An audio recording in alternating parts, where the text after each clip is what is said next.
UNACAF, UNC, nivel de logro destacado. Miembro asociado a Foro Educativo, miembro del Consejo Nacional de Educación, periodo 2008-2014. Felicitar al profesor Carlos Jean-Pufé Requejo. Grado de Caballero, Orden de Mérito a los Servicios Distinguidos a la Nación. Sus publicaciones: Guía para la planificación curricular en el aula primaria y secundaria. Cómo planificar la sesión de aprendizaje. De esta manera, dejo con ustedes al magíster Carlos Alberto Jean-Pufé Requejo desde Chiclayo. Fuerte los aplausos.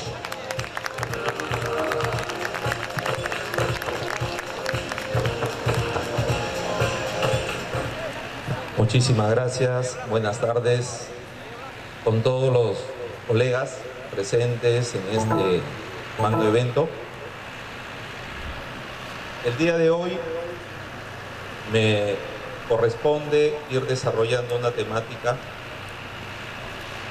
sobre el pensamiento matemático y cómo éste se puede desarrollar y puede generarse a través del desarrollo de los hemisferios cerebrales, tanto del hemisferio izquierdo como del hemisferio derecho. Pero para eso, primero, quería compartir con ustedes una breve historia que está también colocada en las diapositivas, ya creo que la tenemos allí. Y es una especie de reflexión sobre el tipo de escuela que tenemos y el tipo de escuela que queremos y cómo es que la miramos nosotros y cómo es que también los padres de familia y los estudiantes miran a la escuela. Esta historia se denomina la escuela según el diablo. Imagínense este nombre, ¿no? ¿Qué tal será esta escuela? Estaba ahora anteriormente la doctora Juana Pinzás y muy bien sabemos que a partir de un título uno ya puede inferir más o menos el contenido de una lectura, de una historia en este caso. ¿Cómo nosotros podríamos inferir esta escuela según el diablo? ¿Será una escuela mala? ¿Será una escuela buena? ¿Cómo será la escuela? Bueno, la historia nos va diciendo lo siguiente. Hace muchos años, en algún país del mundo, ojalá que no haya sido el Perú, el diablo hizo su aparición. Él traía una idea en la cabeza y trataba de convencer a la gente. Su idea era hacer una escuela, pero la pregunta que le rondaba en la cabeza del diablo era: ¿cómo sería la escuela? ¿Cómo debería ser una escuela él? Bueno, con las características que nosotros sabemos cómo es un diablo, ¿no? Bueno, por lo menos la imagen que nosotros tenemos de él. En este caso, se le ocurre preguntar a las madres de los niños cómo era que sus hijos se comportaban y ellas empezaron a contestar con gran entusiasmo. Todo eso para hacer su escuela, para fundar su escuela. Los niños aman la naturaleza, dijo una madre. Ah, entonces los meteremos en cuartos cerrados donde no vean ni siquiera el árbol de la esquina. Eso dijo el diablo. ¿Qué más les gusta? Les gusta comprobar que la actividad sirve de algo. Entonces haremos de tal manera las cosas que su actividad no tenga ningún objeto, dijo el diablo. Ah, dijo otra señora, les gusta moverse, brincar, saltar, correr, inventar, pues los obligaremos a estar sentados y quietos, dijo el diablo. Les gusta manejar objetos, servirse de las manos, comentó una más, pues que solo manejen ideas, únicamente ideas, que no ocupen las manos. Les gusta razonar, pues que memoricen. Les gusta hablar, que guarden silencio, prohibido hablar. Les gusta escribir, le daremos todo escrito en libros. Les gusta investigar. Les gusta investigar la ciencia, dijo alguien por ahí. Hay que dárselas hecha. Ah, y sobre todo reír. Perfecto, entonces inventaremos los castigos. Y así se formó la escuela de esta manera, y así fue como los niños aprendieron lo que jamás habrían aprendido. Aprendieron a engañar, a disimular, a mentir. Esta es la escuela según el diablo. Y la pregunta que viene a continuación es, a ver, ojalá que salga ahí la tenemos. ¿Tu escuela tiene algún parecido con esta escuela según el diablo? Preguntémonos, reflexionemos sobre esto. ¿Tendrá alguna característica similar? ¿Tendrá todas las características?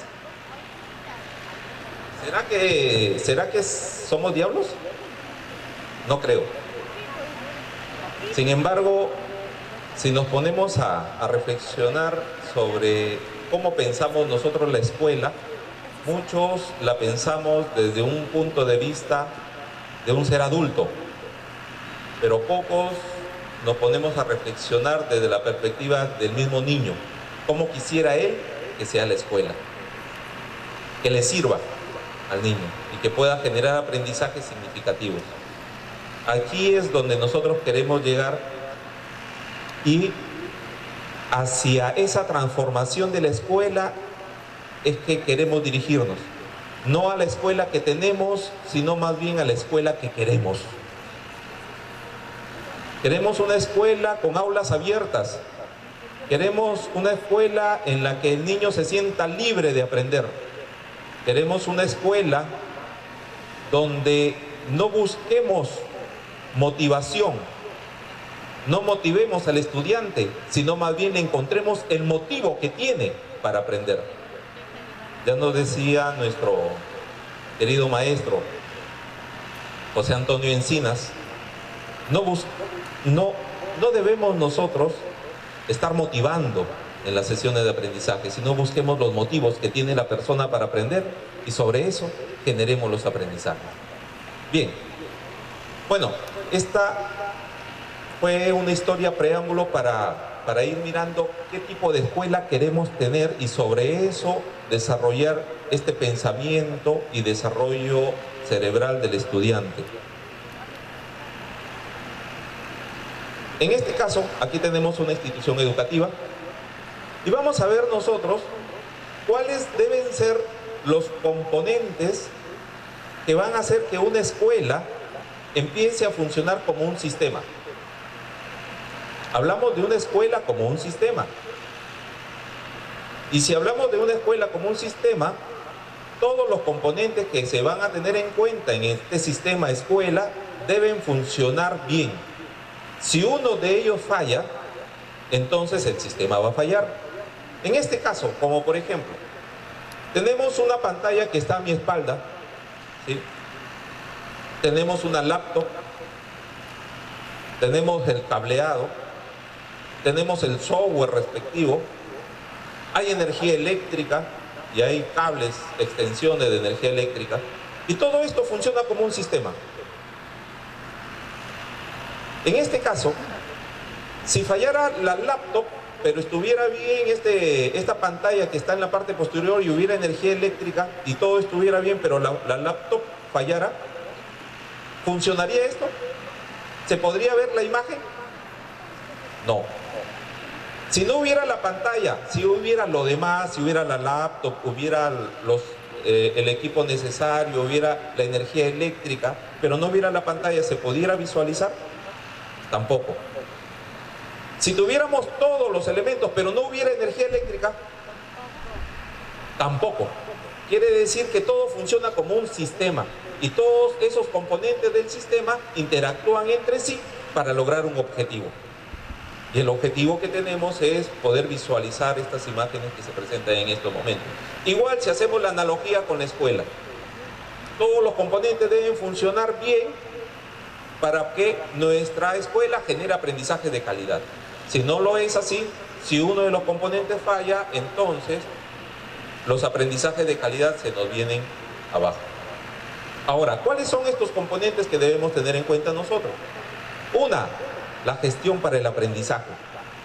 Debemos generar una gestión adecuada en la escuela para lograr aprendizajes y que esta gestión esté centrada en los aprendizajes de los niños. Vale decir que el sujeto aquí que lidera este proceso de gestión, que es el director o subdirector de la institución educativa, debe convertirse en un gestor del aprendizaje. Debe convertirse en un líder, pero pedagógico. No solamente alguien que elabora documentos, hace oficios, reporta parte de asistencia e inasistencia y hace su PI y lo presenta a la instancia superior. No, necesitamos nosotros un gestor del aprendizaje, necesitamos un líder pedagógico aquí, que cambie la manera de ver la escuela en función de los aprendizajes de los estudiantes. De igual manera, necesitamos no solamente trabajar como escuela en un ámbito cerrado o aislado de la comunidad, de la localidad, de las familias, de donde son parte nuestros hijos, nuestros niños, nuestros estudiantes, sino generar un vínculo entre la escuela, la familia y la comunidad que nos permita apoyarnos, ayudarnos, guiarnos en el aprendizaje de nuestros niños. Es importantísimo aquí tener en cuenta esto. Es tan importante como que el maestro dicte su clase y desarrolle los aprendizajes con los niños. Si este componente falla, se nos vienen abajo los aprendizajes de nuestros estudiantes.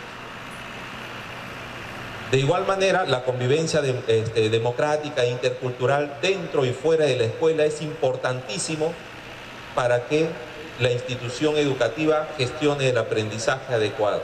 El día de ayer estábamos viendo unas noticias donde una niña había sido agredida supuestamente por uno de sus compañeros en la ciudad de Lima, que estaba con el ojo moreteado, estaba con el tabique roto, víctima de bullying, decía la noticia. Imagínense, pónganse en el caso de la niña, ustedes, que se va a la escuela para... ¿Se irá a la escuela porque quiere aprender? ¿O se irá a la escuela porque su mamá lo manda, su papá le dice que tiene que ir a la escuela, si no, va a recibir un castigo? Y de repente se va con todo el temor que ya sabe que en su colegio la agreden. Imagínense lo que pasa ahí. Ahora preguntémonos nosotros también, ¿cuántos estudiantes tenemos en el aula? ¿Cuántos estudiantes tenemos en nuestras aulas? ¿Cuántos? ¿20? ¿30? ¿35? 25, 35, más o menos por ahí varía, ¿no? 40, algunos 45 estudiantes. Recuerdo que hace unos meses estuve visitando una escuela aquí en Chiclayo y había un aula donde la profesora, ya casi desesperada, me mencionaba que en su aula no podía trabajar porque tenía 60 estudiantes, imagínense. Ahora la pregunta, vamos a suponer que tenemos 35 estudiantes. Preguntémonos, ¿cuántos de nuestros 35 estudiantes tenemos en el turno de la mañana? Vamos a suponer. ¿Cuántos de nuestros 35 estudiantes se levantan lo más temprano posible, contentos, felices, se van a asearse, a cambiarse, a tomar su desayuno, pensando en que se tienen que ir a la escuela a aprender? ¿Cuántos de nuestros niños saldrán de su casa con toda la motivación? Uy, de veras, a las 7:30, 8 de la mañana, voy a ver a mi maestra, a mi maestro, que me va a enseñar, y bien contentos se van al colegio. De los 35, ¿cuántos habrán? ¿Ah? 5. De los 35, 5. De repente, con bastante beneplácito, lo puede decir la profesora, pero en muchas escuelas, incluso ni un estudiante. Casos y situaciones de convivencia democrática e intercultural que no permite generar aprendizajes en las escuelas y nuestros estudiantes no van motivados a la escuela.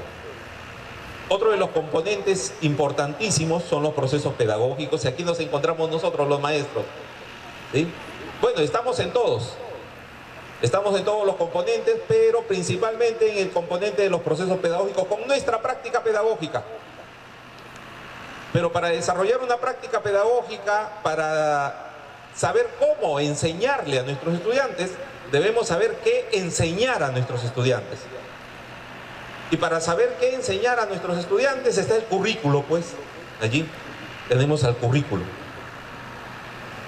Y dentro del currículo, hoy por hoy, un currículo en construcción que tenemos en estos momentos, nuestro marco curricular nacional que está en construcción, con los aprendizajes fundamentales, ¿sí? Que por el momento son 8 aprendizajes, pero que están en consulta y que pueden variar de repente, ¿sí? Nos van mencionando, entre uno de ellos, cómo es que debemos generar aprendizajes en los estudiantes desde la perspectiva de la matemática y del mundo científico. Bueno, aquí consideramos también que cada uno de estos componentes deben estar articulados. No pueden estar actuando cada uno por su lado, sino más bien interactuando. El líder pedagógico, el gestor del aprendizaje, el director con los maestros, con los padres de familia, con los estudiantes, con la comunidad en general. Quiere decir que todos los sujetos o actores educativos deben estar interactuando para lograr ¿qué? Esto, los aprendizajes fundamentales de nuestros estudiantes. Entonces tenemos que ir mirando y dándole la centralidad a esos aprendizajes de los estudiantes, ¿sí? Ahora, si necesitamos entonces esos aprendizajes, por aquí podríamos ir viendo ya uno de los aprendizajes fundamentales propuestos en este sistema curricular nacional, en este marco curricular nacional. Hace uso de los saberes científicos y matemáticos para afrontar desafíos diversos en contextos reales o plausibles desde una perspectiva intercultural. Aquí es donde se desarrolla el pensamiento matemático y aquí es donde nos vamos a ir centrando en nuestro trabajo del día de hoy. Y aquí tenemos a un niñito que le han puesto ahí una operación aritmética, una suma.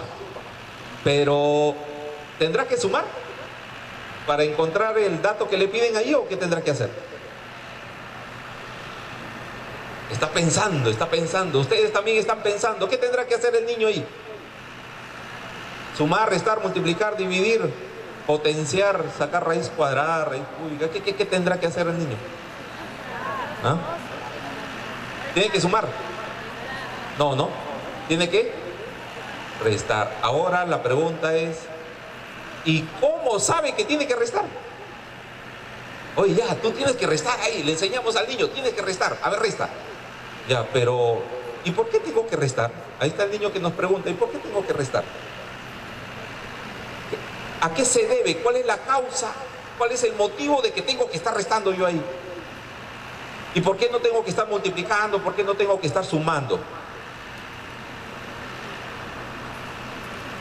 Entonces ahí es donde empiezan a desarrollarse una serie de interacciones en la cabeza del niño, ¿sí? Una serie de procesos que nos permiten desarrollar pues algunas respuestas o ir ensayando algunas respuestas que nos vayan diciendo más o menos qué tenemos que hacer y cómo tenemos que hacer y por qué debemos hacer esto en esta operación aritmética, que es una suma en este caso. Ahora, es ahí donde proviene este pensamiento matemático y es ahí donde se propone el desarrollo del cerebro total. Ahí tenemos al cerebro del niñito. Ahí está su cerebro. ¿Y qué es lo que está pasando en el cerebro del niño? ¿Qué es lo que está sucediendo allí en esos momentos cuando se pone a pensar para poder tomar una decisión adecuada, correcta y decir pues aquí tengo que hacer esto por esto y por lo otro? ¿Qué es lo que tendría que estar haciendo? Estar asimilando y acomodando el aprendizaje. Muy bien, ¿sí? Ahí tenemos a una de las teorías sobre el aprendizaje, ¿no? ¿Sí? Ahora, entonces, ¿estarán funcionando los dos hemisferios o no? ¿El hemisferio derecho y el hemisferio izquierdo? Muchas veces nos dijeron que para resolver problemas y para pensar matemáticamente se necesita solo el hemisferio izquierdo. Y que el hemisferio izquierdo es el hemisferio de la matemática, de la lógica.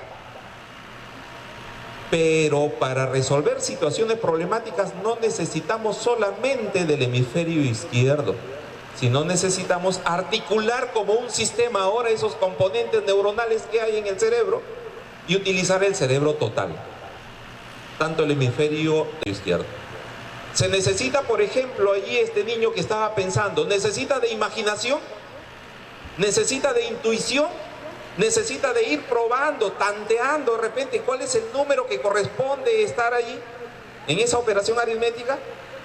Claro, entonces estamos nosotros hablando del desarrollo del hemisferio derecho y no solo del hemisferio izquierdo. Motivo por el cual todo proceso de enseñanza debe vincular estrategias no solamente para desarrollar el hemisferio izquierdo, el hemisferio lógico, racional, analítico, sino también para desarrollar procesos neuronales, interacciones neuronales, sinapsis con el hemisferio derecho. Uno de los grandes motivos de por qué la matemática no da resultados como debería dar y generar un pensamiento adecuado en el estudiante es porque no hacemos que funcione el cerebro total, es porque no hacemos que se articulen o interactúen los dos hemisferios cerebrales, si no le damos en uno de ellos nada más.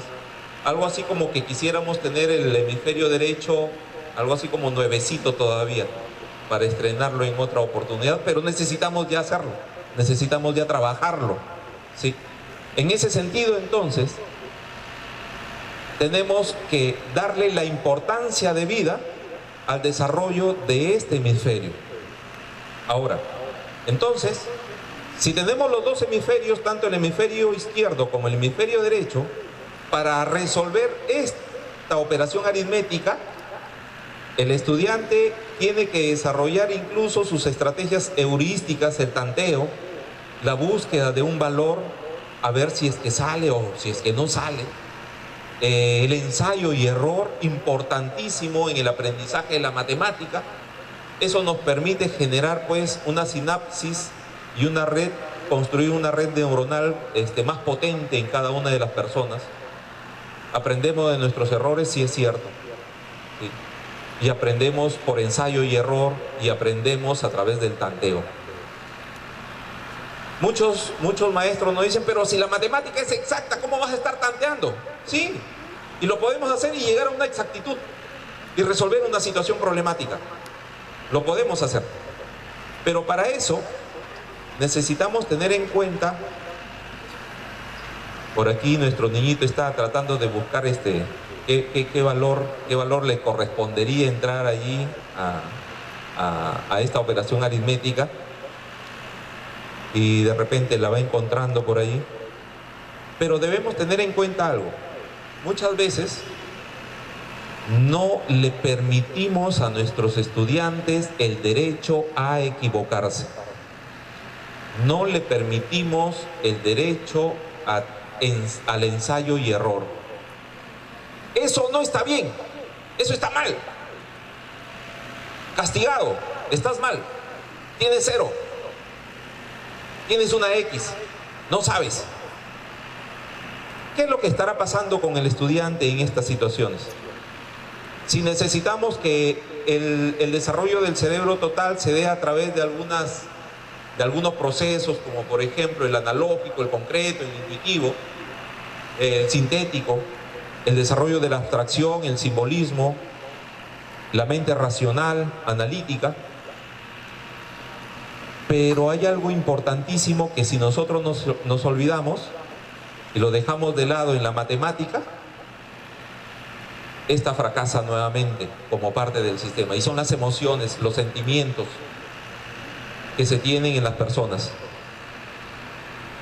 Si a un niño no le dejamos que él ejerza el derecho a equivocarse, entonces, ¿qué tipo de persona estaremos formando? ¿Qué tipo de ciudadanos quisiéramos tener? ¿Personas que nunca se equivoquen? y por temor al error no hagan las cosas? Y ahí vienen pues los sentimientos, como les vuelvo a reiterar, y debemos tener en cuenta algo bien importante. Uno de los elementos condicionantes para que se desarrolle el cerebro son las actitudes. El saber actuar desde un punto de vista del desarrollo, del respeto, de la solidaridad, de la colaboración. Es necesario y es importante empezar a trabajar esta propuesta. Muchas veces en la matemática los profesores dicen, oye, pero ¿cómo voy a trabajar yo el respeto? ¿Acaso habrán números respetuosos? ¿Acaso las operaciones aritméticas son responsables? ¿Acaso tienen sentimientos nuestros números? No, yo voy a hacer esto. Agarra la pizarra y empieza a llenar la pizarra y el estudiante lo queda mirando, ¿no? ¿Qué estará haciendo? Voy a copiar igual. Ojalá pues que lo entienda, y si no lo entiende pues mala suerte, ¿no? A ver qué hace. En este sentido entonces necesitamos desarrollar estos dos hemisferios cerebrales unidos con las emociones, con los sentimientos de las personas, con esa motivación y ese sentir que tienen las personas por aprender, porque el aprendizaje es innato, es natural. Pero muchas veces se lo quitamos en la escuela en lugar de fomentarlo, en lugar de potenciarlo. Entonces necesitamos que nuestros niños empiecen a potenciar esa imaginación, esa creatividad, esa reflexión, ese análisis, utilizando estos dos hemisferios cerebrales. Si es así, entonces, para hacer este trabajo, necesitamos nosotros de algunas formas, algunas estrategias, para poder hacer que esta conexión neuronal entre los dos hemisferios empiece a funcionar. Pregunta: ¿podríamos nosotros hacer que funcionen los dos hemisferios cerebrales, el cerebro total, a través de preguntas o ejercicios como el que está allí? Escribe de 2 en 2, desde el 100 hasta el 500. ¿Ah? Nada. Ni siquiera el hemisferio izquierdo. Alguito por ahí de repente. Tenemos otro por ahí. Hay el mínimo común múltiplo entre 12, 20 y 15. Y se preguntará el niño, ¿y para qué quiero hallar el mínimo común múltiplo? ¿Qué me interesa, no, el mínimo común múltiplo? ¿Por qué me tiene que estar enseñando esas cosas? No, es que la matemática es así, es abstracta. Sí, es abstracta, pero necesitamos nosotros que esta esté adecuada a nuestra realidad, para que vuelva a nuestra realidad. Si no, nos quedaremos solamente con la matemática en la abstracción y no le encontraremos sentido real, pues. Necesitamos que la matemática salga de la realidad, se vuelva abstracta y luego vuelva a la realidad. O sea, darle ese sentido real a la matemática. Allí algo que se acerca por ahí más o menos. Diana tenía 50 soles y se compró 4 chocolates de 12 soles cada uno. ¿Cuánto dinero le queda? Ya, más o menos que decimos, ya ahí sí, porque hay situaciones reales. ¿Situaciones reales? Habría que ponernos a pensar a ver si esa es una situación real, es un contexto real exactamente o no. Lo que sí es real es que el niño conoce la tienda de la esquina, pues, ¿no? Y sobre eso podríamos empezar a trabajar. Esto también tiene mucho de abstracción, todavía no está adecuado a un nivel de desarrollo del pensamiento matemático a través del cerebro total. Aquí tenemos otro, encuentra la intersección de dos conjuntos ahí. ¿Para qué quiero eso yo? Bueno, voy a hacer porque ya, pues, para sacarme, aunque sea un 11, ya, para que me ponga A, o para que mi mamá esté contenta, me pongan AD o me pongan 19 o 20. Por acá, disculpen, se fue al final. Vamos a pasarlo.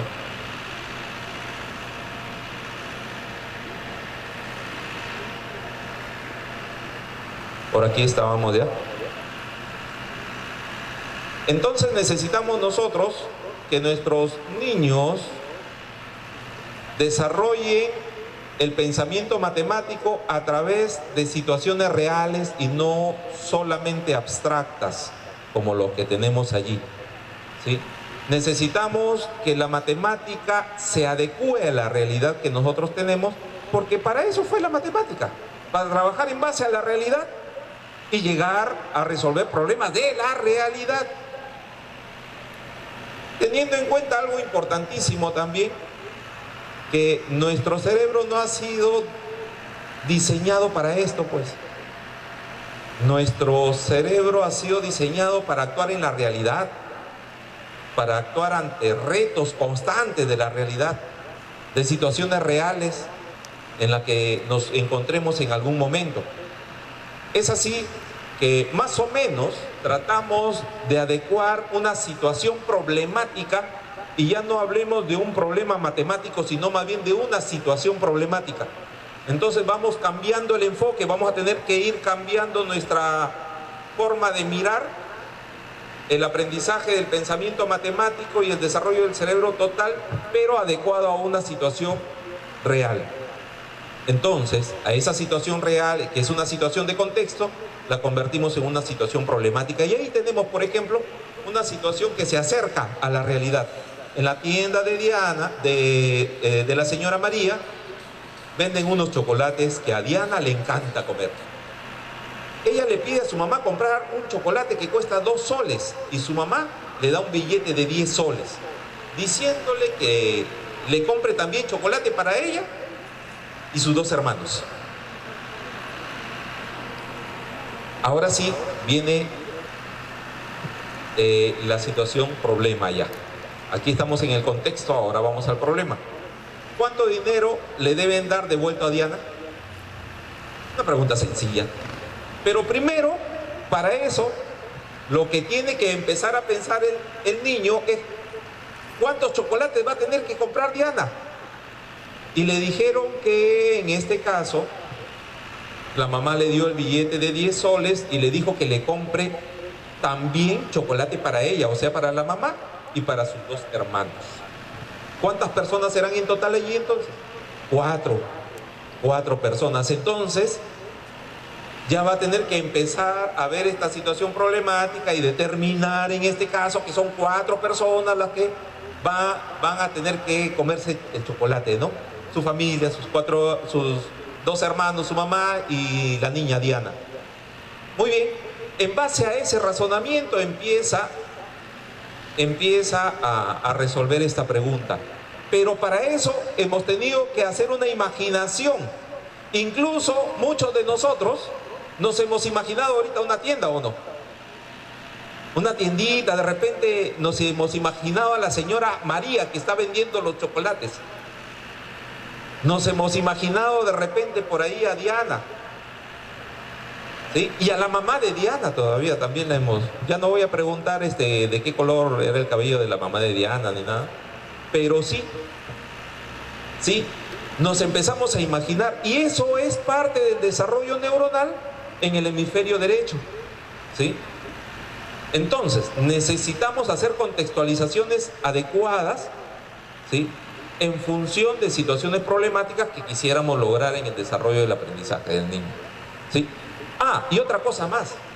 No solamente trabajar situaciones problemáticas en función de una pregunta, sino podríamos, ya que estamos en un contexto, podríamos aprovechar el contexto y empezar a hacer algunas otras preguntas más. Por ejemplo, ¿cuántos chocolates puede comprar con ese dinero?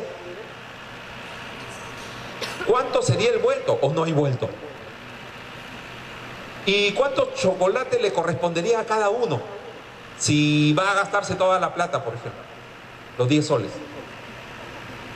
Más aún todavía podemos seguir problematizando nuestra situación de contexto y preguntamos en esta situación problemática, si cada chocolate cuesta 3 soles, entonces la pregunta es, ¿alcanzaría comprar chocolates para todos, para los 4, o no alcanzaría? Entonces, vamos a tener que generar algunos cambios allí en la forma como vamos a tener que desarrollar las situaciones de contexto, primero en los estudiantes y luego las situaciones problemáticas, y tratarle de sacar el máximo provecho a las situaciones de contexto. Muchas veces hacemos solamente una pregunta, pero en esta situación de contexto tratemos de sacarle el máximo provecho, el máximo jugo, para poder hacer que nuestros niños puedan generar aprendizajes con el cerebro total.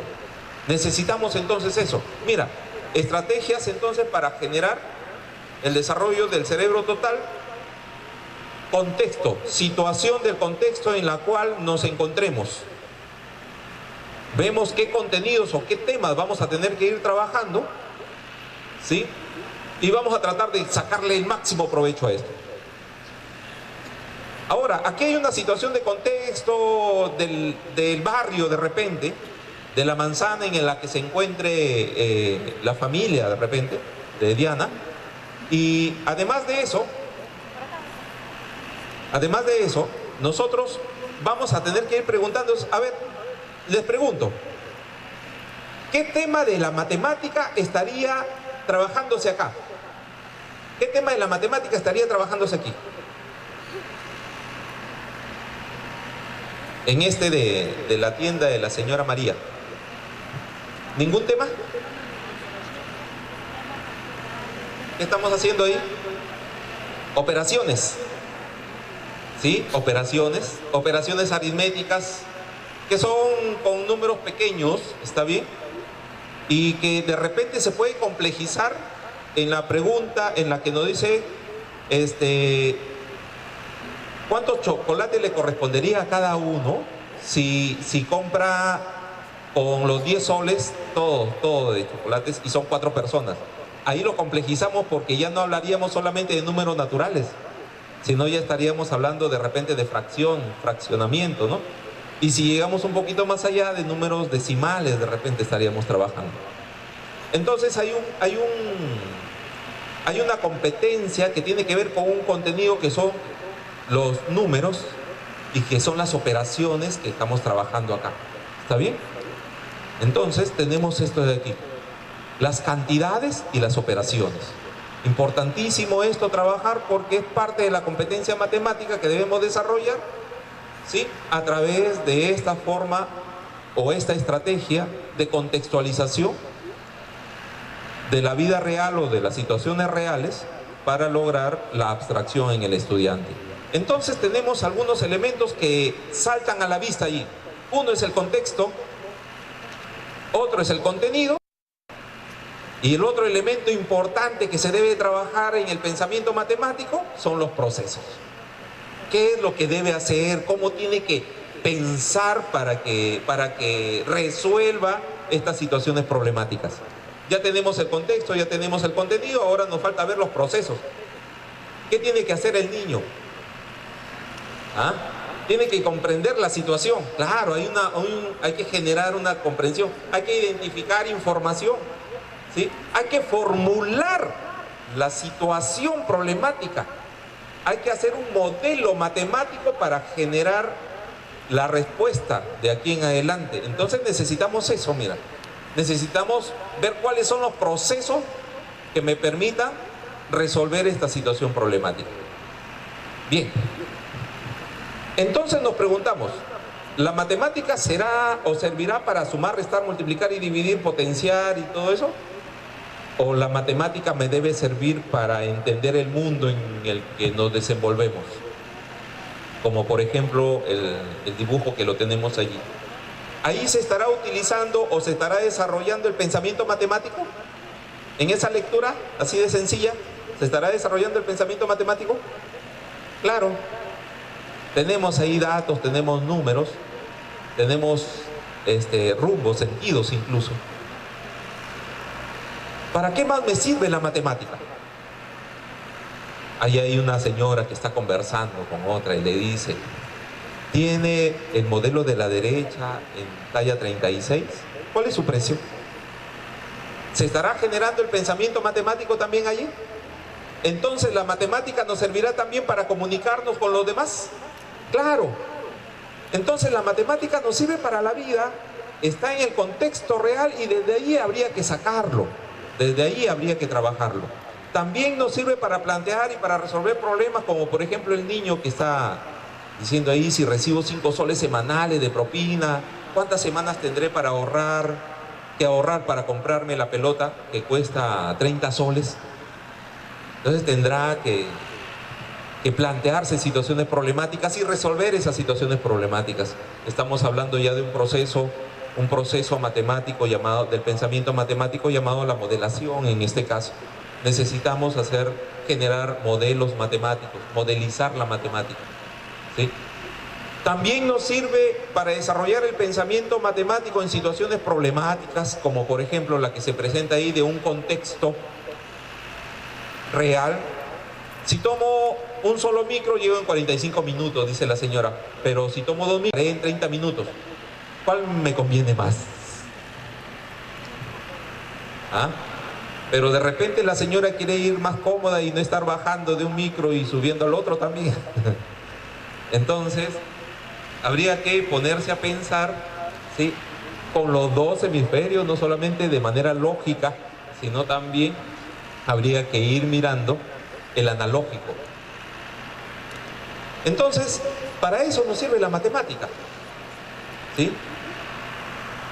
No hay necesidad entonces de desarrollar una estrategia solo abstracta para el desarrollo de la matemática, sino más bien partir de esa realidad y generar el pensamiento matemático. En ese sentido, entonces, podríamos decir que se plantea un esquema de acción del pensamiento matemático, y para eso primero, en ese esquema de acción, debemos ubicarnos en el mundo real. Debemos ubicarnos en el contexto en el cual se encuentra el niño, ¿sí? Y ahí encontramos una situación de contexto, entonces. Ojo. Entonces, si queremos empezar a trabajar nosotros el pensamiento matemático con nuestros niños en la escuela, entonces lo primero que debemos reconocer es la situación de contexto. ¿En qué contexto se encuentra el niño para poder trabajar el pensamiento matemático con él? ¿Sí? Entonces, el niño no tiene por qué ir adecuándose a la escuela, sino más bien la escuela debe adecuarse a las características del contexto en la que vive el niño, ¿sí? Para luego, de esa situación del mundo real, de esa situación del contexto, formular el modelo y trabajar en el mundo matemático, en el desarrollo ya de la abstracción misma. Formular el problema matemáticamente. ¿Está bien? Entonces, ya a partir de esta situación de contexto, formulamos un modelo y llegamos al modelo matemático. Luego de tener el modelo matemático, tenemos que hacer el uso ya de la matemática que nosotros conocemos, ¿sí?, y sacar nuestros resultados matemáticos. Y luego de sacar los resultados matemáticos, interpretar esos resultados y volverlos nuevamente a esa situación de contexto. No quedarnos solamente en los resultados matemáticos, sino más bien validar los resultados en la situación de contexto, validar los resultados en el mundo real, ¿sí? Y allí vamos, el resultado matemático tiene que convertirse nuevamente en un resultado de contexto. Entonces, utilizamos el pensamiento matemático desde el mundo real para llegar al mundo real. ¿Está bien? Miren, la estrategia que debemos utilizar entonces en la escuela, ubicarnos en una situación de contexto real, convertirlo esto en un contexto matemático, resolverlo y luego llegar a la utilidad real nuevamente.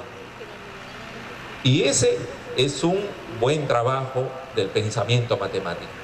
Allí estaríamos nosotros desarrollando tanto el hemisferio izquierdo como el hemisferio derecho en el desarrollo del pensamiento matemático. Para esto, entonces, la estrategia que ya se visualiza es que si partimos del mundo real y llegamos al mundo real, necesitamos hacer algo. Nosotros, desde el pensamiento matemático, con el pensamiento matemático, para desarrollar el pensamiento matemático, utilizando los dos hemisferios. Y ahí está la propuesta del desarrollo o el enfoque socioformativo de uno de los teóricos emergentes en nuestra era, y que lo tenemos, bueno, en otro país, pero está cerca, es latinoamericano, Sergio Tobón, que nos habla del enfoque socioformativo y cómo a través del enfoque socioformativo llegar al pensamiento complejo, ¿sí? A una filosofía del pensamiento complejo para desarrollar, pues, los hemisferios cerebrales. En este caso, la estrategia propuesta es a través de los proyectos formativos.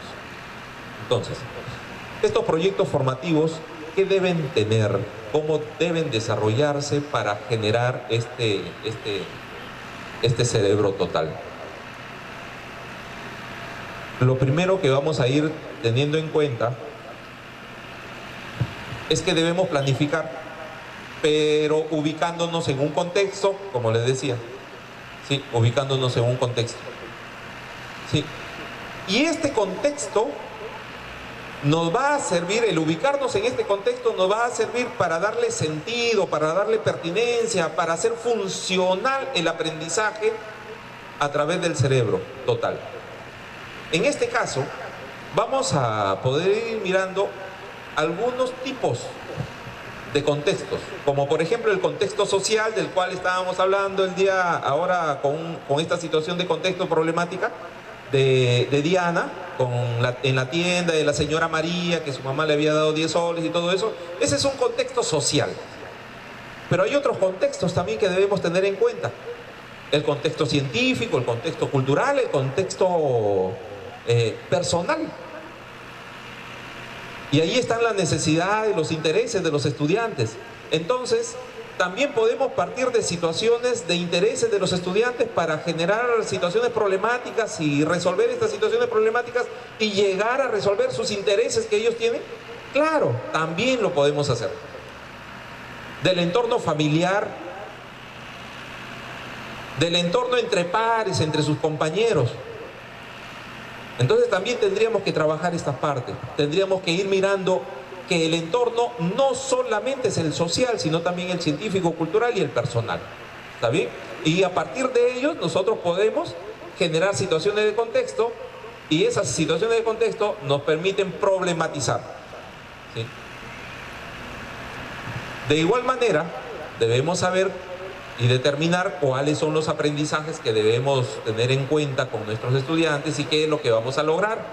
Y ahí están pues la propuesta ya planteada en consulta por el Ministerio de Educación con los aprendizajes fundamentales, los 8 aprendizajes fundamentales. ¿Qué deben aprender mis estudiantes?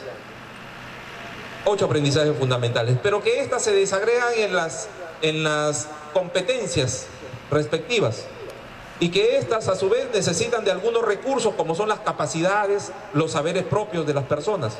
Y que estas debemos saber cuánto están aprendiendo cada uno de nuestros estudiantes, y ahí tenemos los indicadores. Mira todo lo que nos va a salir, y allí podemos hacer una secuencia didáctica de trabajo, ¿sí?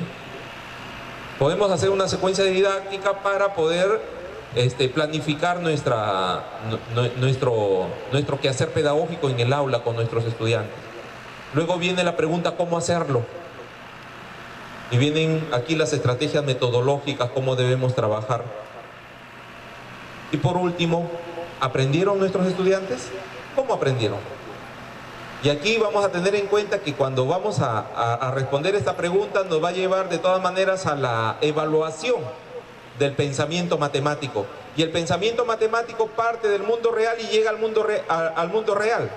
¿Qué quiere decir? Que no es solo abstracto, sino se puede aplicar. Entonces, vamos a necesitar resultados, uno de ellos. Vamos a necesitar desempeños, otro de ellos. Y vamos a necesitar de los recursos propios de cada persona. Entonces vamos a tener que ir evaluando todo eso en el estudiante, en los niños.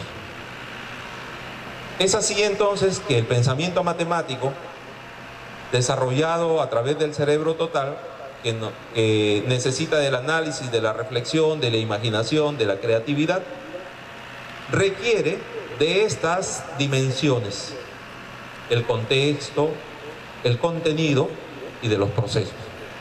Si nosotros logramos ubicarnos en el contexto, teniendo en cuenta los contenidos de aprendizaje que necesitamos y qué procesos vamos a desarrollar con nuestros estudiantes, podemos empezar a generar los aprendizajes con el cerebro total. Requerimos entonces de eso. Requerimos de eso para poder hacer nuestra tarea. Nuestra tarea no es hacer actividades solamente porque tenemos que hacerlas, sino hay que pensarlas también y hay que tratar de buscar la situación real en la cual se encuentra el estudiante. Bien, habíamos dicho entonces que el contexto no era solamente social, sino también habíamos hablado de un contexto personal, social, científico, ocupacional. Pregunta: en la educación inicial, ¿todos estos contextos se podrán considerar o tener en cuenta para el desarrollo del pensamiento matemático? ¿Ah? El contexto personal, las características de los estudiantes, su relación con los demás y todo eso, claro, de todas maneras. El contexto social, el mundo en el que se encuentra, en el que vive y todo esto, ¿sí? El mundo científico, el niño podrá comprender el mundo científico, el medio ambiente y todo esto. El uso de las tecnologías, ¿podrá entender el niño esto? ¿Ah? Maneja mejor una tablet que nosotros, ¿no? Maneja mucho mejor las tecnologías de información todavía, ¿sí? Y el mundo ocupacional, ahí sí creo que... ¿Ah? A ver. El mundo laboral, la vocación de una persona, ¿se podrá ir formando o desarrollando desde la educación inicial? Claro, de todas maneras, sí. Y ahí podríamos incluso invitar a nuestros padres de familia y que nos comenten, ir a visitarlos para ver cómo trabajan, qué es lo que hacen y que el niño sepa en el contexto real cuál es la situación de trabajo, laboral y cómo podemos ir mejorando o adecuando este contexto y generarlo pues en una abstracción o un pensamiento matemático y lograr devolverlo al mundo real. Entonces necesitamos esto, mira. Ahora, yo quiero hacer una sesión de aprendizaje. ¿Podré utilizar el contexto personal de los niños para hacer una sesión? Claro, sí. El contexto social, el contexto científico, el contexto ocupacional, sí, lo puedo utilizar. Mira, entonces, ¿cuánta riqueza tenemos ahí para poder hacer nuestro trabajo pedagógico? Centrémonos entonces, cuando queremos hacer una planificación, a ver, voy a tener en cuenta el contexto personal, entonces voy a ir adecuando mis estrategias en función de eso, ¿sí? Y el desarrollo de las competencias las voy a ir trabajando de esta manera. O voy a ir considerando el contexto social o el contexto científico o ocupacional. Entonces, ahí tenemos una riqueza de oportunidad para poder hacer un trabajo, ¿sí? Y esto debe ser nuestro punto de partida para ir a clases con nuestros estudiantes, al colegio, ¿sí? Debemos tener en cuenta eso entonces. Luego tenemos los contenidos, ¿sí? Que debemos ir manejándolos también, como por ejemplo el sistema de cambio y relaciones, la relación existente en el mundo entre nosotros y la naturaleza. Nosotros nos relacionamos con la naturaleza, con el mundo natural. Nosotros como personas, como seres humanos, nos relacionamos entre nosotros mismos, ¿sí? Entonces, este contenido de cambio de relaciones se vuelve importante en la persona porque la persona también va cambiando, va evolucionando y va desarrollándose. Entonces necesitamos trabajar un contenido en el pensamiento matemático como el cambio y las relaciones. De igual manera, el desarrollo de los datos y la incertidumbre. Lo que muchos le llamamos la estadística, la probabilidad por ahí. Las cantidades y operaciones que habíamos visto esta situación problemática ahora temprano, y la forma y espacio, que está muy relacionada con la geometría, pero que va más allá de la geometría, ¿no? O de la geometría tradicional o simple, sino más bien ubicarnos en el espacio mismo y cómo las formas del mundo que nos rodea la podemos nosotros abstraer de tal manera de que podemos generar un pensamiento geométrico en las personas, la utilización del espacio. Muchas veces se hace muy difícil incluso, por ejemplo, trabajar la geometría tridimensional en nuestros niños. Oye, tridimensional, ¿y eso qué? O sea, que eso que lo trabajen en los últimos grados o que lo trabajen en la educación superior. Pero si nosotros nos ponemos a mirar una esquina, cualquier esquina que nosotros miremos por acá, nos vamos a dar cuenta que hay una altura, hay un largo y hay un ancho. Y ahí estamos hablando del mundo tridimensional. ¿Sí? Estamos hablando del mundo tridimensional. Estas columnas también nos hablan de largo, de ancho, de altura. Entonces, estamos hablando nosotros de formas, de espacio. Y esto lo podemos trabajar toda la vida en el estudiante, toda la educación básica, no solamente en la educación secundaria, no solamente en la educación primaria, sino desde la educación inicial, ¿no? Y luego deberíamos tener en cuenta los procesos. ¿Cuáles son los procesos que debemos considerar? A partir del mundo real, formular situaciones matemáticamente, hacer modelaciones o modelizar, se llama en la matemática, ¿no? Emplear los conceptos, los hechos, los procedimientos, el razonamiento y también interpretar, aplicar y evaluar los resultados. Para poder desarrollar estos procesos se plantean algunas capacidades fundamentales planteadas hoy por hoy a nivel internacional, como son, por ejemplo, disculpen ahí la última letra era la R, pero salió la S por ahí, es matematizar. ¿Y qué será matematizar? Será más o menos algo así como traducir el mundo real o una situación real a una situación matemática, convertirlo en una situación matemática. Por ejemplo, Juan tiene 5 años más que Pedro. Juan tiene 5 años más que Pedro.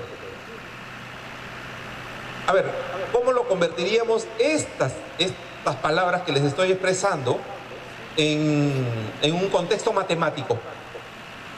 ¿Cómo lo podríamos hacer? Juan tiene 5 años más que Pedro. ¿Ya? ¿Por ahí alguien lo tiene? ¿Qué sale? Una ecuación, inecuación, sale una función, una ecuación. ¿Cómo sería esa ecuación más o menos? J de Juan o X le ponemos. X es Juan. Ya. ¿Qué más? Igual 5 más P. O ya no P, sino Y. ¿Sí? Bueno, entonces le ponemos a nuestro estudiante X igual 5 más Y. Y nuestro estudiante nos queda mirando la pizarra y dice: ¿y por qué Michi le puso X si es Juan? ¿Y por qué le puso Y si es Pedro? No, porque la matemática convencional nos dice que debemos utilizar nosotros estos elementos. Oye, pero estamos hablando de que debemos matematizar a partir del mundo real, pues. Y si el niño lo traduce de esta manera, poniéndole J a Juan y P a Pedro, entonces, ¿es correcto o no es correcto? ¿O le tendríamos que tachar ahí porque no le puso la X y la Y? Entonces ahí nosotros hablamos de una traducción del mundo real al mundo matemático. Ahí estamos hablando nosotros de la matematización. A eso se le conoce como matematización horizontal. Mundo real al mundo matemático. Ahora ya se formuló la situación matemática, la situación problemática desde el campo matemático, ahora ya se tiene que resolver. Por ejemplo, podríamos decir, si Juan tiene 10 años, ¿cuántos años tendrá Pedro? Entonces ya viene una matematización, el uso de la matemática en sí ya, de las operaciones, de la simbolización misma, la llamada matematización vertical. Ya desde el mismo mundo matemático nosotros lo resolvemos ya con operaciones, expresiones algebraicas, ecuaciones y todo eso. Eso se le conoce como matematización vertical. Entonces, luego damos la respuesta. Bien. Y J es igual a 5 más P. Si J vale, ¿cuánto dijimos? 10, ¿no? ¿Cuánto será P? O sea, ya hacemos ecuación, tal, y sale nuestro resultado. Y por ahí un estudiante nos dice, profesor, yo no lo hice así. ¿Y cómo lo hiciste? Mire, como me dijeron que Juan tiene 10 años, yo le dibujé 10 bolitas y cada bolita es un año.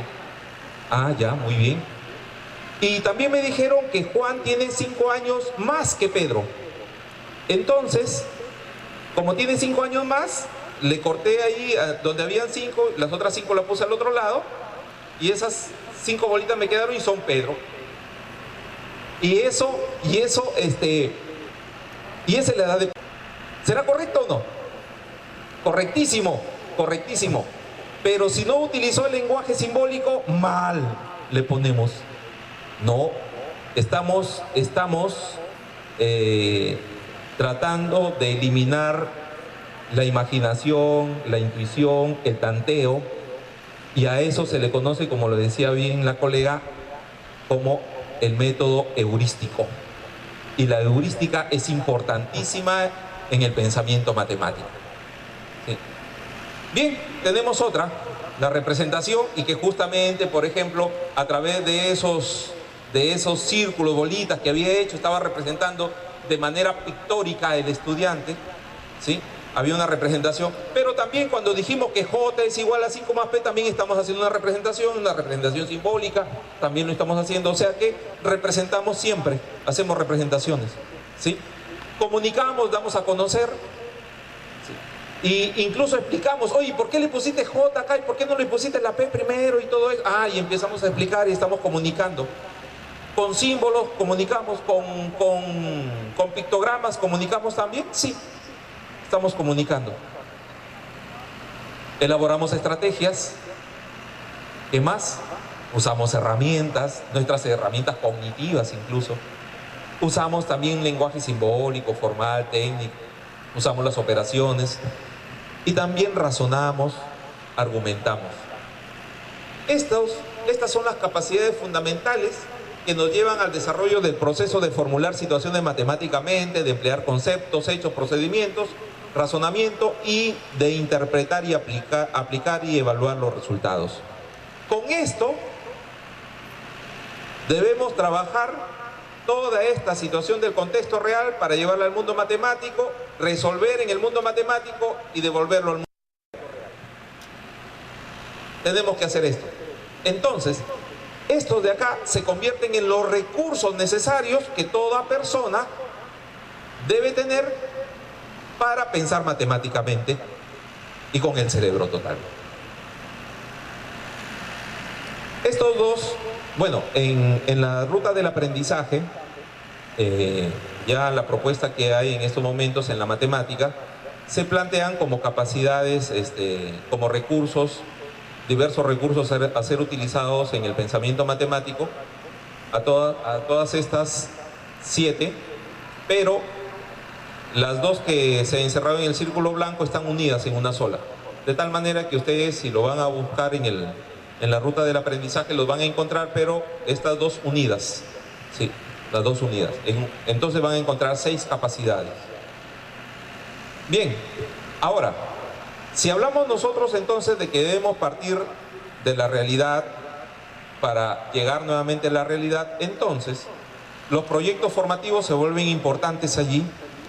Y debemos empezar a planificar una secuencia didáctica teniendo en cuenta la situación, problema del contexto, la situación problemática, qué competencias vamos a desarrollar, qué capacidades, qué actividades ¿Y cómo va a ser la evaluación? ¿Cuáles son los indicadores que vamos a tener en cuenta allí?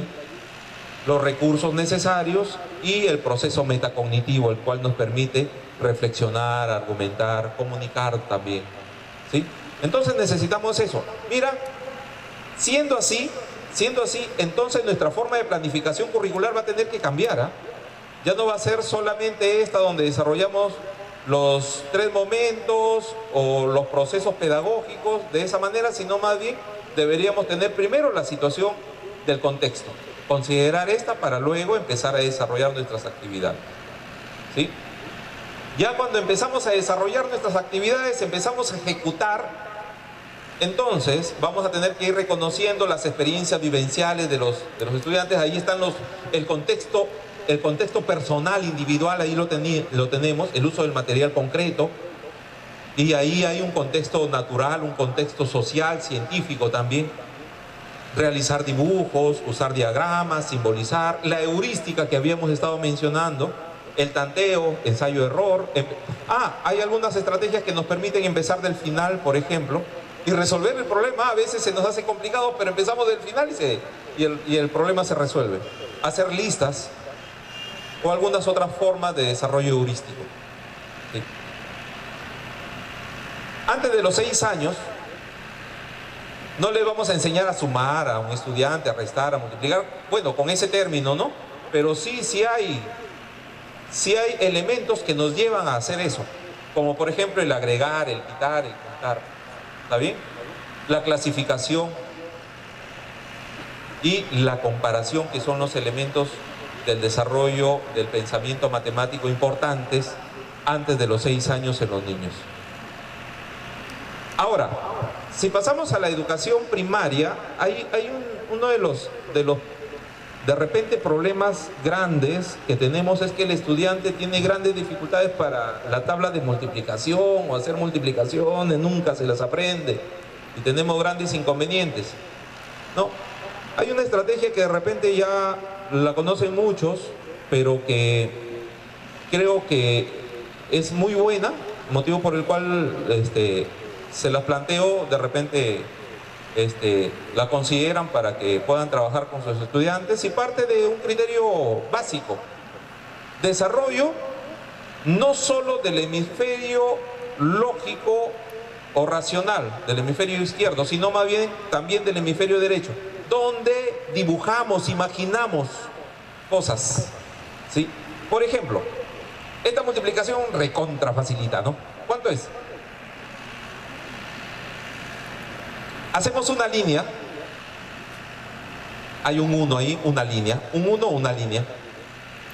El otro 1, hacemos la línea, pero ya para el otro lado, en el otro sentido, hacemos de esta manera. ¿Y qué es lo que tenemos que hacer en este proceso de multiplicación, por ejemplo? Es contar los puntos de intersección. ¿Y cuál es el resultado ahí? Un punto de intersección, resultado es 1. Por ejemplo, esta otra, 3 por 4. Si es 3, entonces tenemos que hacer ¿cuántas líneas? 3 líneas. Y si en el otro lado, en el por, después del por está el 4, ¿cuántas líneas tendríamos que hacer? 4. Y empezamos a contar: 1, 2, 3, 4, 5, 6, 7, 8, 9, 10, 11, 12. Resultado nos da la respuesta ahí, ¿sí?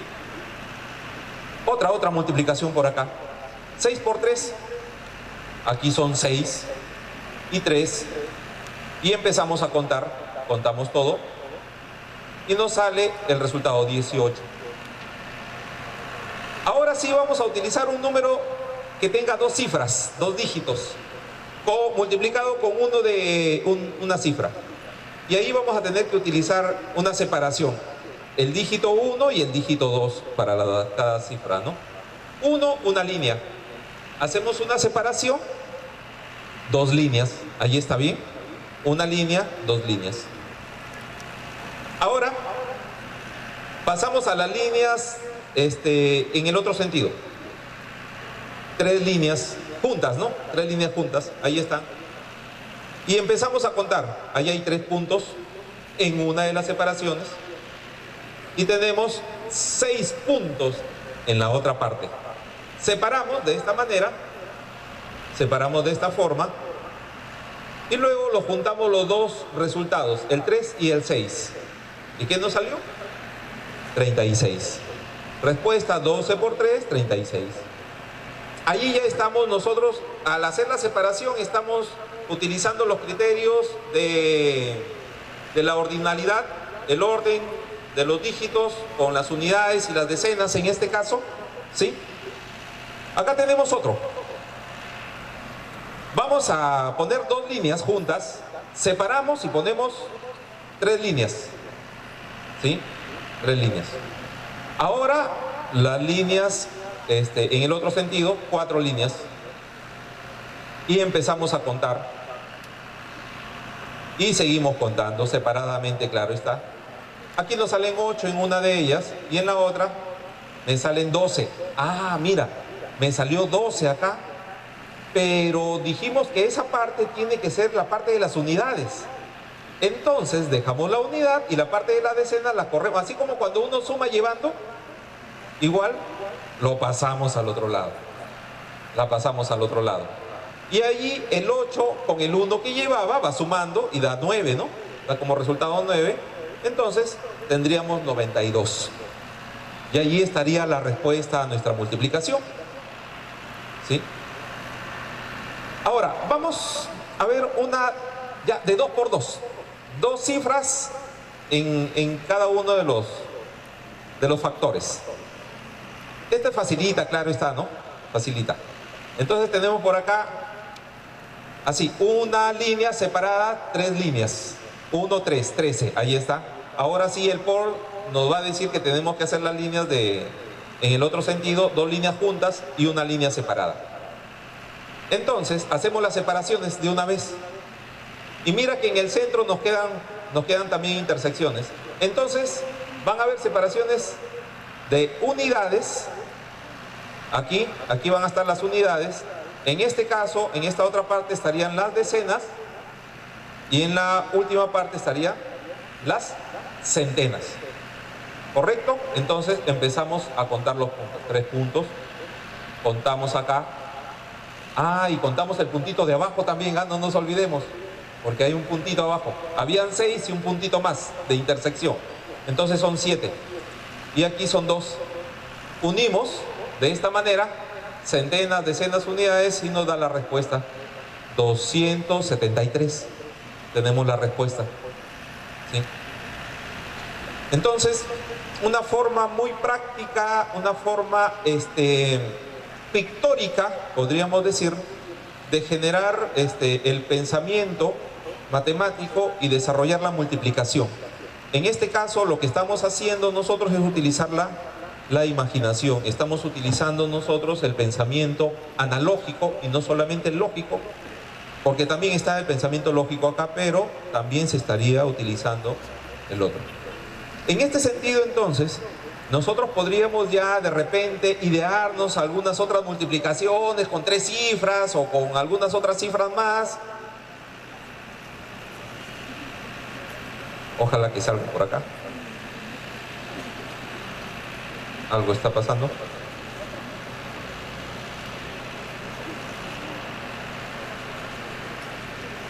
Ahí está. Ahí está, 43 por 25. Ya son números un poquito más grandes ya, más grandes, pero de 2 cifras todavía. Entonces hacemos 4 líneas juntas, separamos 3 líneas juntas. Ahora sí damos el otro sentido, 25, 2 y 5 líneas juntas, ahí está. Hacemos las separaciones siempre, hacemos las separaciones allí y empezamos a hacer el conteo. Nos sale aquí el conteo de los puntos y nos salen 15 puntos. Pero acuérdate que ahí solamente están las unidades, las decenas tenemos entonces que pasarlo. Ese 1 tiene que pasar al otro lado de todas maneras. Vamos a pasarlo entonces de una vez el 1, para que nos quede el 5 y ahí nada más, como unidades. Seguimos contando, aquí hay 6, y seguimos contando por acá. Y tenemos 26 en total, los puntos rojos. Pero nuevamente nos salió 26. Hay 2 cifras. Entonces, ¿qué tenemos que hacer? Así como en la anterior, lo que vamos a hacer es pasarlo a las centenas. Lo pasamos a las centenas y empezamos a hacer el conteo. y nos salió 8 puntos ahí. Ahora sí, lo que tendríamos que hacer es sumar los 6 que habían ahí y el 1 que llevaba, y los 8 que habían en las centenas con los 2 que llevaba, nos quedan 10. Bueno, ahí nos salió 10, pero ya no hay más a dónde seguir, entonces queda en 10. Quedó en 10. De tal manera que podríamos entonces ya unir los resultados. 10, 7, 5, 1075. Entonces nos saldría el resultado de la multiplicación 43 por 25. ¿Sí? Entonces, de esta manera, ¿ustedes creen que a nuestros estudiantes les será aburrido hacer las multiplicaciones así? Juegan y aprenden. Más aún todavía, más aún todavía. Niños con problemas de aprendizaje pueden multiplicar. Niños con problemas de aprendizaje pueden multiplicar. Ahora, si queremos nosotros hacer que el aprendizaje sea mucho más fuerte, mucho más potente, entonces tendríamos que desarrollar un material concreto, y podríamos utilizar material concreto y cruzar barritas, cruzar líneas, y hacer que el estudiante ponga unas bolitas, por ejemplo, allí, y salen las multiplicaciones con material concreto. Ya depende de la imaginación y la creatividad. También utilicemos el hemisferio derecho, nosotros saben de la creatividad, entonces también lo podemos utilizar, ¿sí? Bien, entonces miren, una forma muy práctica y que nos permite vincular tanto el hemisferio derecho como el hemisferio izquierdo allí. Otro, ya vamos a pasarnos a grados un poquito más superiores, donde muchos le ponemos bastantes textos. Y dice lo siguiente, miren, 3 viajeros llevan una bolsa con pan para servirse los panes sin detenerse en el camino. El primero saca la tercera parte e entrega la bolsa al segundo. Este es el segundo, saca la tercera parte de lo que dejó el primero y pasa la bolsa al tercero. Este último sacó la mitad de lo que dejó el segundo y aún quedan 4 panes. ¿Cuántos panes había llevado los viajeros? La pregunta. ¿Alguien lo resolvió? Si nosotros empezamos a utilizar solamente una parte del cerebro total, o sea, el hemisferio izquierdo, nos vamos a ir a que hay un tipo de solución que se le llama la solución analítica. Por ejemplo, cuando decimos, oye, ya, ¿cuántos panes habían? Ah, ya, ¿cuánto habían llevado? ¿Cuántos panes habían llevado? Ah, ya, la bolsa de pan entonces va a ser X, no sabemos, X. Bueno, entonces empezamos el primero llevó la tercera parte, cogió la tercera parte, entonces lo que queda vamos a restar del total X menos 1/3 de X, 2/3 de X. El segundo se coge la tercera parte de lo que había dejado el primero, o sea, de los 2/3, y nos armamos todo un laberinto ya del álgebra ahí. ¿Y cuánto nos queda? Los 4/9, haciendo operaciones. El tercero se lleva la mitad de los 4/9, o sea, de lo que dejó el segundo. ¿Y cuánto debe quedar? Entonces, al final, los 2/9 que iban quedando equivalen a los 4 panes que sobraron, ¿sí? Y hacemos las operaciones aritméticas ahí, nos quedan 18 panes. Entonces, viene la respuesta, los viajeros llevaron 18 panes. Bien, pero a ver si lo hacemos de otra manera,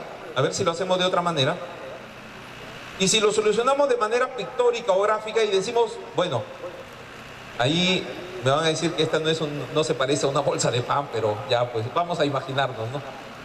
Que allí están todos los panes. Vamos a imaginarnos que ahí están todos los panes. Entonces, ahí está, ya está pintadito, ya están todos los panes.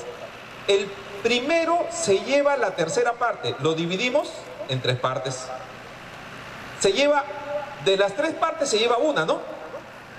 Se lleva una. Se llevó esa parte, ya está. Y le deja al segundo, se lo pasa al segundo. Ahora, pasamos al segundo, y el segundo, ¿cuánto se lleva?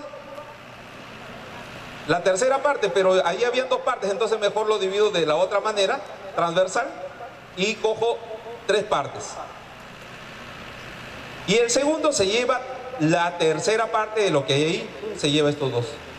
Y quedan 2 partes, que está dividido en 4 ahí, más bien. Y quedó y se lo pasó al tercero. Y el tercero se coge la mitad, dice. El tercer viajero se coge la mitad. Y aún quedan 4 panes. ¿Qué quiere decir? Que en cada cuadrito deben haber ¿cuántos panes? 2 panes. 2 panes. Entonces, en cada cuadrito, ¿cuántos panes deben haber? ¿Cuántos panes deben haber? 18 panes. Listo. Respuesta correcta o no. ¿Sí? Bien, imagínate entonces, estamos utilizando nosotros la imaginación, la creatividad. Ojo, cuando trates de resolver un problema, dibuja, grafica, imagínatelo. Si no, va a ser prácticamente imposible que lo resuelvas. ¿Sí? Entonces ahí tenemos un valor, el valor instrumental y el valor funcional de la matemática. Otra cosa más entonces, si se puede resolver fácilmente así con estos cuadritos, estos dibujos, entonces ya no le voy a enseñar la otra parte ya. Sí tengo que enseñarle, porque ahí está el otro valor de la matemática, el valor formativo de la matemática. ¿Está bien? Entonces, las dos formas son válidas. Y de las dos formas es como debe resolver un problema nuestro estudiante. Otra forma más. ¿Cuántos panes había? Esta es una forma ya ramificada. El primero sacó 1/3. ¿Cuánto dejó? 2/3. El segundo sacó 1/3. ¿Cuánto dejó? 2/3. Estamos restando simplemente de lo que sacó, lo que dejó. El tercero sacó la mitad. Entonces, y lo que dejó, al final el tercero, que era el último ya, eran 4 panes.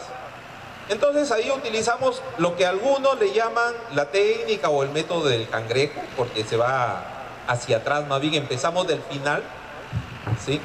Por ejemplo, allí lo que hacemos es una multiplicación en aspa, y ese 2 pasa a multiplicar y queda 2 por 4, 8 panes. Recibió el tercero, o sea que dejó, el segundo dejó 8 panes. Y nuevamente hacemos la multiplicación en aspa, 3 por 8, 24, y el 2 que está allí pasamos a dividir, ¿no? Por la multiplicación en aspa. Entonces nos quedaría el resultado 12 panes. 12 panes fue lo que recibió el segundo, o sea, lo que había dejado el primero, 12 panes. Hacemos nuevamente la multiplicación en aspa, 3 por 12, y lo dividimos entre 2 y nos salen los 18 panes. Y eso es lo que había al inicio, y nos sale la respuesta. ¿Este procedimiento es válido? Claro, claro que es válido. Los 3 procedimientos son válidos, y si tienes diferentes estudiantes que podrían haber hecho diferentes procedimientos y que tienen una secuencia lógica adecuada, coherente,